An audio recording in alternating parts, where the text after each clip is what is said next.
When you hear Napa Valley, you think luxury wines, beautiful vineyards, and sky-high property values. But beneath the surface, Napa is facing a quiet crisis, one that could reshape its economy, its communities, and its global reputation. First, property values.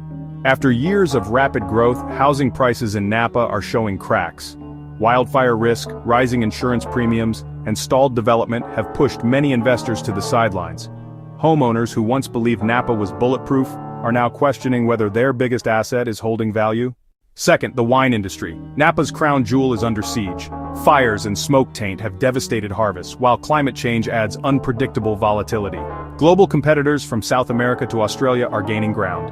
Even consumer demand is shifting as younger buyers turn away from expensive bottles. Some wineries are quietly selling land, others are diversifying beyond wine just to stay afloat. Third, Napa's reliance on tourism dollars. For decades, the county leaned heavily on the hotel bed tax known as the TOT, the Transient Occupancy Tax.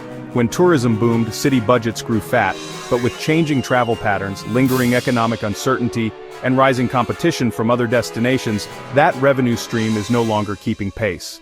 The TOT isn't rebalancing to cover today's fiscal realities. The problem is structural. Napa's budget depends on a tax that can't sustain rising costs. Meanwhile, residents are left shouldering higher fees, while public services, from road maintenance to fire recovery, are stretched thin. And here's the paradox. Napa still markets itself as a luxury paradise, but behind the glossy brochures, many neighborhoods face declining affordability, small business closures, and stalled recovery after disasters. The disconnect between image and reality has never been wider. Why does this matter? Because Napa is a bellwether. If a world-renowned brand like Napa Valley can struggle under the weight of climate risks, tourism dependency, and policy inertia, then no single industry economy is safe. It's not just a Napa problem, it's a lesson for every region betting its future on one golden goose. Napa isn't collapsing overnight, but the warning signs are clear. Property values under pressure, wine under threat, taxes out of balance. Unless leaders confront these issues head-on, Napa's reputation could mask a slow, painful decline. The real question isn't whether Napa will change, it's whether decision-makers will act in time.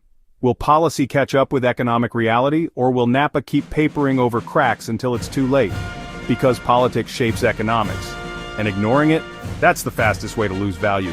If you found this breakdown useful, like, share, and subscribe.